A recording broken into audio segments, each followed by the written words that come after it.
Berikutnya saya akan beralih ke masalah makelaran. Barangkali bagian ini yang Anda punya banyak kepentingan, karena saya yakin di sini ada banyak makelar meskipun tidak kelihatan wajahnya ya. Jadi hadirin yang dimuliakan Allah Ta'ala, makelar itu sudah ada dalam Islam di zaman sahabat Nabi SAW yang diistilahkan dengan as-simsar.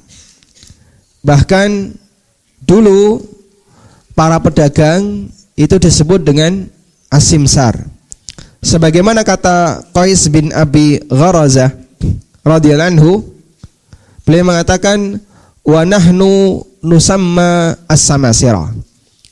Dan kami para pedagang itu sering disebut sebagai maklar. Kenapa para pedagang disebut maklar? Karena tugas pokok pedagang hanyalah kulak jual. Mereka tidak memproduksi sama sekali. Sehingga posisi mereka seperti an-naqal, orang yang memindahkan barang. Dari A dikulak, terus barang dipindah, jual, dapat duit, baru dibayar kepada penjual yang pertama. Sehingga status mereka sebagaimana layaknya maklar. Makanya mereka di masa itu disebut dengan as-samasirah. Dan Nabi SAW membolehkan aktivitas seperti ini, dan beliau namakan mereka dengan at-tujar, para pedagang. Kemudian ada beberapa riwayat yang disebutkan oleh Imam Bukhari dalam sahihnya tentang bolehnya maklaran. Yang punya buku bisa dibuka di halaman 257. Imam Bukhari mengatakan, walam yara Ibnu Sirin wa Atha wa Ibrahim wal Hasan bi ajri simsar ba'san. Menurut Ibnu Sirin, Atha bin Abi Rabah, Ibrahim An-Nakhai, Hasan Al-Basri, upah maklar hukumnya diperbolehkan. Sehingga bagi para tabi'in dan para ulama tabi'in, maklaran hukumnya boleh.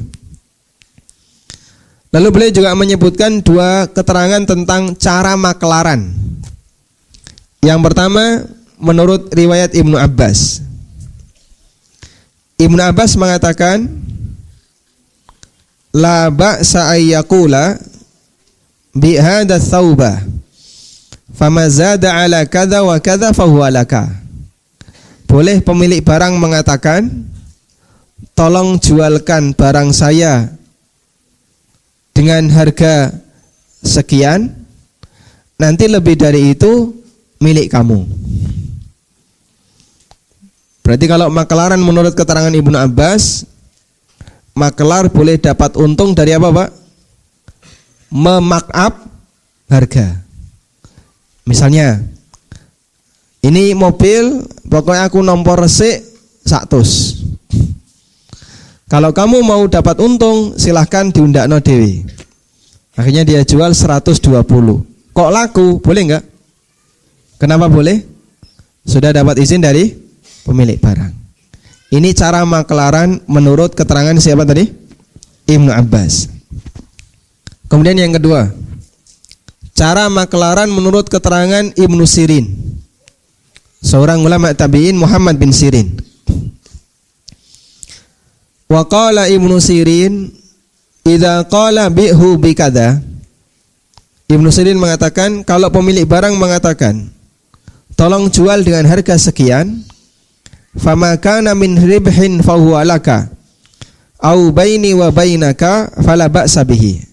Nanti untungnya saya kasihkan ke kamu atau kita bagi dua. Hukumnya dibolehkan.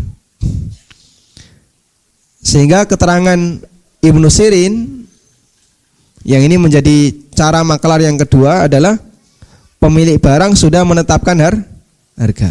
Pokoknya Bapak nanti jual tanah ini per meter 500.000. Nanti Anda saya kasih 2%. Sehingga keuntungan maklar dari apa? Keuntungan maklar dari apa?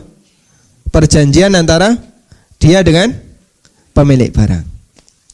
Kalau menurut Ibnu Abbas, keuntungan maklar dari markup harga. Kalau menurut Ibnu Sirin, keuntungan maklar dari perjanjian antara dia dengan pemilik barang. Nanti saya dikasih berapa? toko, kamu saya kasih 20%, kamu saya kasih 5%, dan seterusnya, sesuai dengan kesepakatan.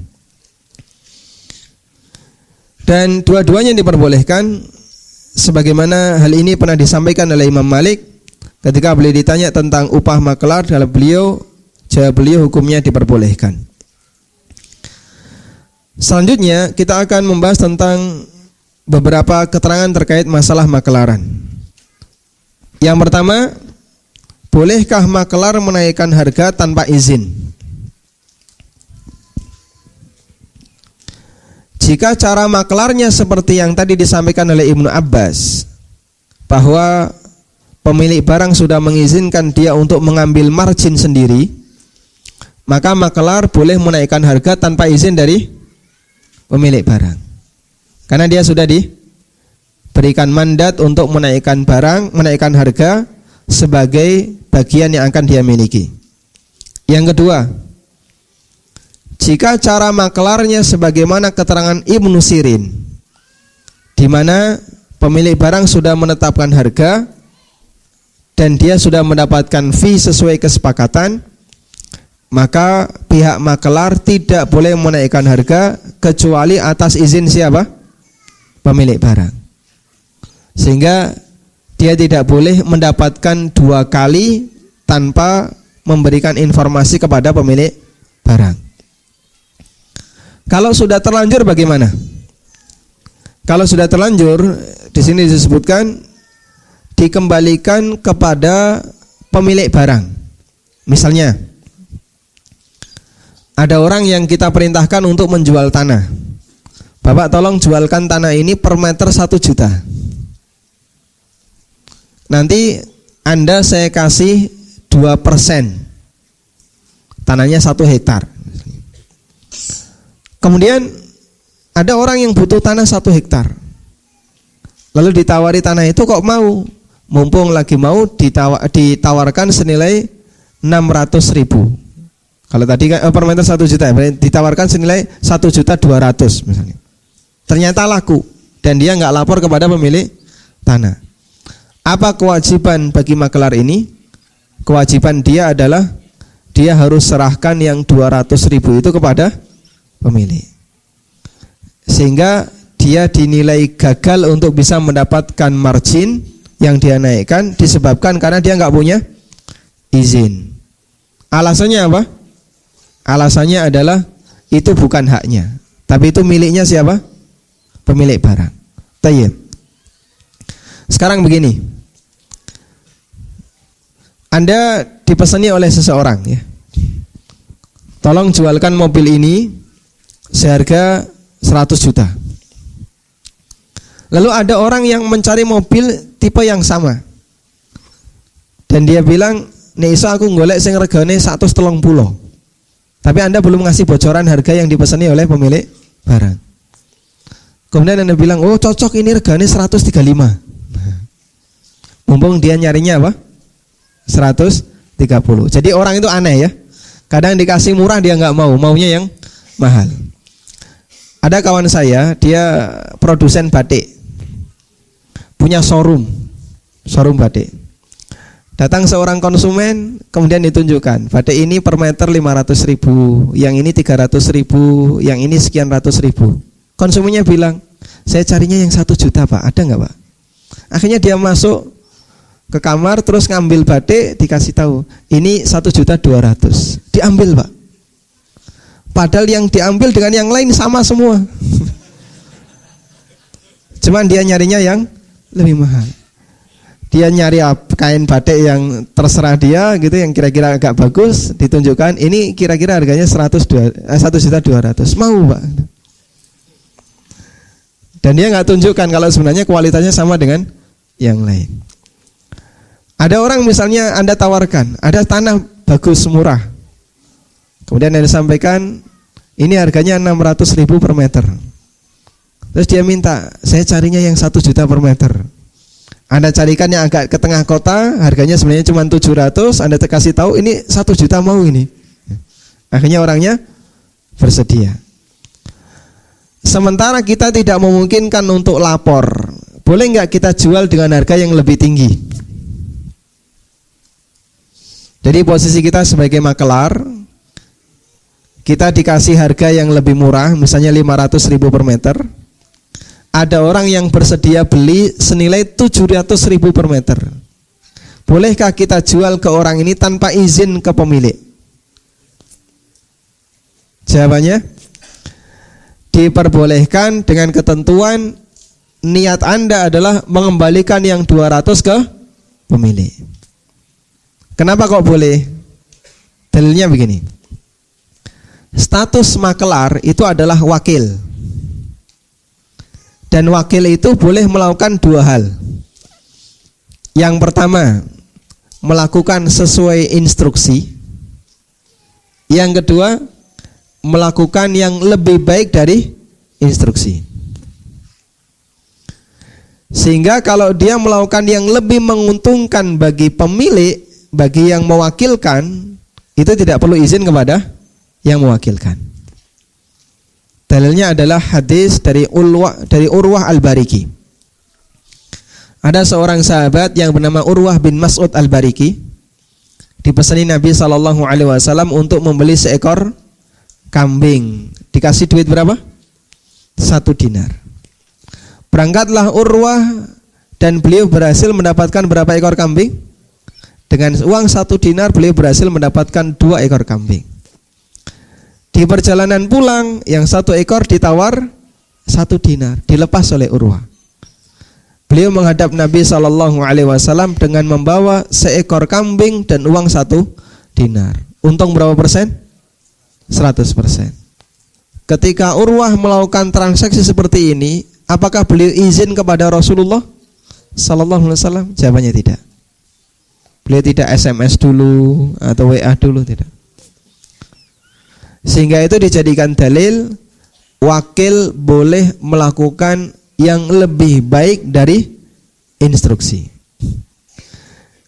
Contoh yang lain, Anda dipeseni untuk menjualkan barang A. Berangkatlah Anda ke tempat pengajian.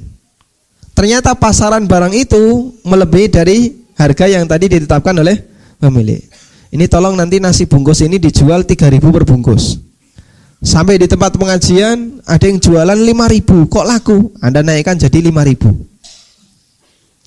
Tapi dengan niat nanti semua hasilnya dikembalikan kepada pemilik barang. Hukumnya diperbolehkan. Karena yang Anda lakukan adalah lebih baik dibandingkan yang diinstruksikan. Karena wakil itu boleh melakukan 2 hal. Yang pertama sesuai instruksi, yang kedua atau yang lebih baik dibandingkan yang diinstruksikan. Tayyib. Kemudian kita lanjutkan. Terkait bolehkah makelar mendapatkan fee dari kedua belah pihak? Dia dapat fee dari pemilik barang dan juga dapat fee dari konsumen. Para ulama membolehkan seperti ini selama itu disebutkan di awal, sehingga ada ittifaq antara penjual, pembeli dan makelar terkait fee yang harus dibayarkan oleh kedua belah pihak. Sebagaimana difatwakan dalam fatwa Lajnah Daimah, mereka mengatakan idza hasala ittifaqun bainad dallal wal ba'i wal mushtari ala ay ya'khudha minal mushtari aw minal ba'i aw minhuma ma'an sa'yan ma'luman jaza dzalika. Ketika ada kesepakatan antara makelar, penjual dan pembeli untuk mengambil upah dari penjual sekian, dari pembeli sekian atau bareng-bareng, hukumnya diperbolehkan.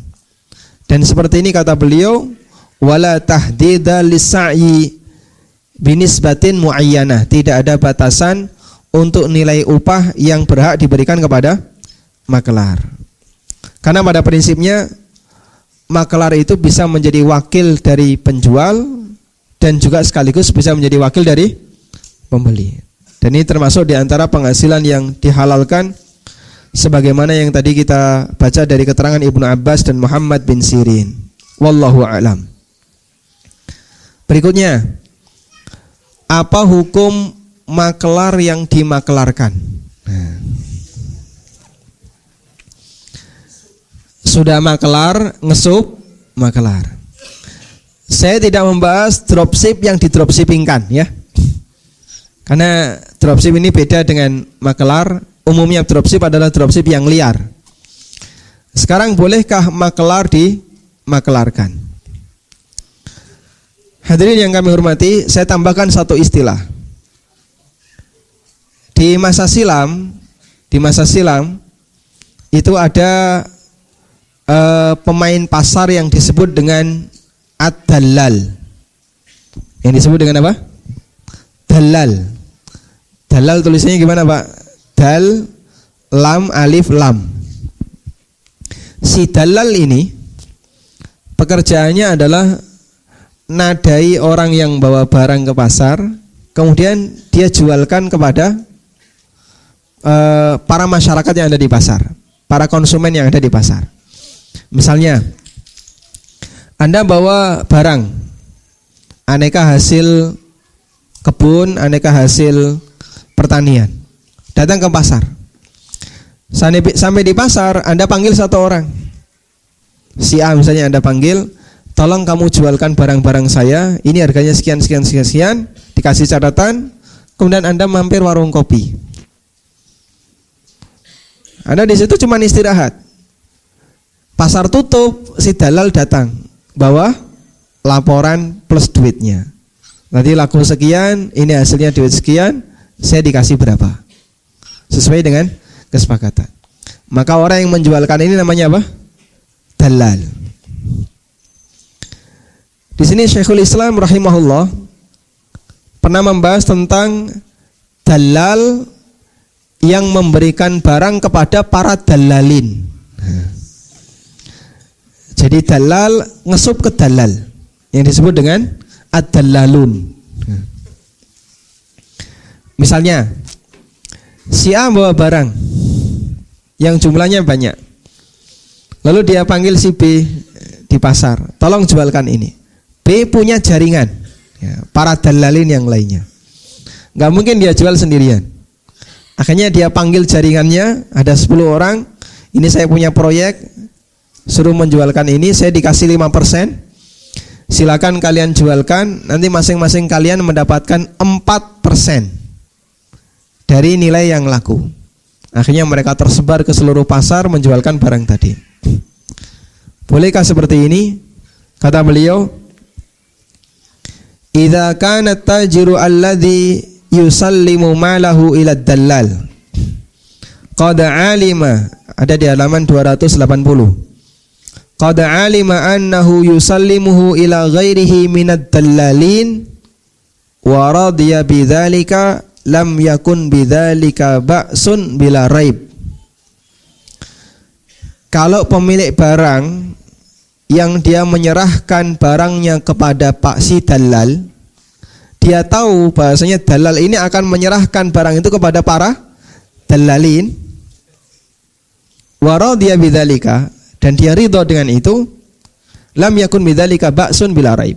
Hukumnya boleh dan tidak ada ragu dalam masalah ini. Fa innad dallala wakilu at-tajir wal wakilu lahu ayyukila ghairahu kal mukil bittifaqil ulama. Karena status dalal pertama adalah wakil si pedagang, pemilik barang. Dan kaidah beliau, wakil itu boleh mewakilkan ke yang lain dengan sepakat ulama. Kemudian beliau ngasih garis bawah, wa innama tanaza'u fi jawazi tawqilihi bila idznil muwakkil ala qaulaini masyhuraini lil ulama. Namun yang terjadi adalah ulama berbeda pendapat, boleh enggak si dalal itu menyerahkan kepada dalalin tanpa izin dari pemilik barang.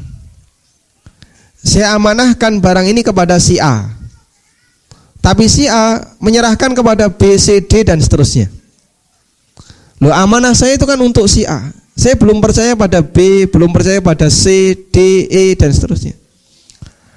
Maka kalau saya tidak mengizinkan atau tidak tahu bahwasanya si A itu nanti akan menyerahkan kepada yang lain, Bolehkah proses ini dilakukan? Ulama khilaf, ada dua pendapat di sana. Sebagian ada yang membolehkan dan sebagian ada yang melarang. Pembahasan ini adalah jawaban untuk sebagian maklar properti yang mereka sudah jadi perusahaan. Jadi ada banyak sekali maklar properti yang jadi perusahaan ya. Kalau di tempat kita ada yang terkenal Ray White, ya itu termasuk maklar properti. Kemudian ada kalau di Jogja ada Century, itu juga maklar properti. Nah kalau ada seorang maklar properti, dia diamanai oleh pemilik properti, pemilik rumah atau pemilik tanah. Pak, tolong jualkan rumah ini, tolong jualkan tanah ini. Dia nggak mungkin kerja sendirian. Akhirnya dia merekrut para mahasiswa atau siapapun yang dia punya channel di dunia maya, silakan ikut menjualkan tanah ini atau ikut menjualkan properti ini. Lalu mereka bersama-sama memasarkan. Dengan kesepakatan perusahaan maklar tadi mendapatkan 2%, mereka yang berhasil dapat konsumen dikasih 1,5%, sehingga perusahaan ini cuma dapat 0,5%. Bolehkah seperti ini? Syekhul Islam memberikan penjelasan, selama dalam hal ini diizinkan oleh pemilik barang, hukumnya boleh. Atau diketahui dan dia nggak komentar, berarti dia ridho. Namun kalau tidak diizinkan, ada dua pendapat di sana. Dan insya Allah selama semuanya dikerjakan secara jujur, tanggung jawab, hukumnya diperbolehkan. Apa dalil kalau ini boleh? Dalil bahasanya ini boleh adalah karena status pekerjaan mereka itu masuk dalam kategori syirkah abdan. Masuk dalam kategori apa? Apa itu syirkah abdan? Syirkah abdan itu kerja bareng, kemudian nanti untungnya dibagi bareng, begitu ya. Meskipun bisa jadi bosnya yang atasnya dia nggak kerja. Saya mendapatkan amanat dari seseorang, tolong jualkan rumah saya. Setelah itu saya panggil para murid-murid saya, jumlahnya 100 ya, jin kanan jin kiri semuanya datang gitu. Tolong jualkan properti ini, silahkan Anda jual dengan harga sekian. Saya kemarin dapat fee 2%, nanti kamu saya kasih 1,5%. Sudah saya sebarkan ke mereka, saya izinkan mereka untuk memasarkannya. Saya tidur saja. Berarti saya tidak bekerja, tapi saya dapat apa? 0,5%. Bolehkah seperti ini? Jawabannya diperbolehkan, karena pekerjaan saya itu adalah kepercayaan dari pemilik properti. Andai kan bukan posisi saya sebagai orang yang dipercaya pemilik properti, bawaan ini tidak akan bisa mendapatkan pendapatan. Maka sebenarnya kita sedang bekerja sama, bekerja bareng di sini dalam rangka untuk bisa mendapatkan hasil, lalu nanti dinikmati bersama. Ini disebut dengan apa tadi? Syirkah abdan. Sehingga syirkah abdan itu tidak harus dapat hasil bersama. Salah satu dapat hasil, nanti yang lain dibagi, hukumnya boleh. Tayyib. Karena itu hadirin yang kami hormati, tidak semua pemasaran berjenjang itu dilarang.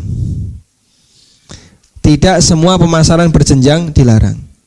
Sehingga kita kalau menilai MLM itu bukan karena sifatnya yang berjenjang, namun karena unsur ghorornya. Karena itu kalau ada pemasaran berjenjang tapi tidak mengandung unsur ghoror, boleh atau tidak?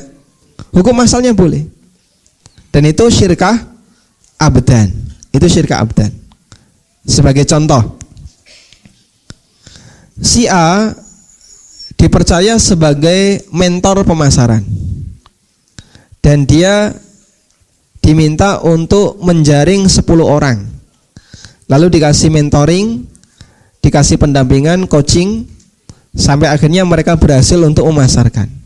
Tapi si A nggak ikut memasarkan. Mereka cuma ngasih mentor, sebagai mentor, ngasih mentoring, ngasih pendampingan, lalu yang memasarkan bawahannya. tapi si A dikasih 1% dari hasil masing-masing para marketer. Hukumnya diperbolehkan. Karena ini mereka melakukan syirkah abdan. Tayyib. Yang nggak boleh gimana, Pak? Yang nggak boleh itu jika ada unsur gorornya. Mana sisi gorornya? Jika si A disyaratkan harus bayar. Kamu kalau mau menjadi bagian marketing kami, bayar 50 juta. Nanti kalau dalam waktu 1 tahun laku sekian unit perumahan, kamu saya kasih 5%. Maka kalau membayar seperti ini, statusnya jadinya apa? Goror, nggak jelas. Gorornya gimana? 50 juta itu adalah jual beli peluang pasar. Kalau ada banyak rumah yang laku, untung besar. Kalau nggak ada rumah yang laku, rugi besar. Inilah yang dimaksud dengan sistem pemasaran yang goror. Kenapa MLM dilarang? Karena semua MLM itu berbayar. Mereka kalau misalnya mau jadi member harus bayar. Andai kan jadi membernya gratis, MLM ini syar'i. Makanya untuk bisa menilai MLM ini syariah atau tidak adalah dia menjual peluang pasar atau tidak. Kalau dia tidak menjual peluang pasar, maka ini tidak termasuk MLM yang dilarang. Karena tidak ada unsur gharar di situ. Laku dapat untung, nggak laku rugi nggak? Kenapa nggak rugi? Dia nggak keluar modal apapun. Yaitu keluar modal iklan dan seterusnya. Itu bagian dari usaha. Orang kalau usaha bisa berhasil, bisa gagal. Wallahu ta'ala alam. Ada kasus seperti ini. Sebuah travel haji atau umroh. Kemudian dia membuat kebijakan bagi para jamaah bisa daftar dengan 2 cara.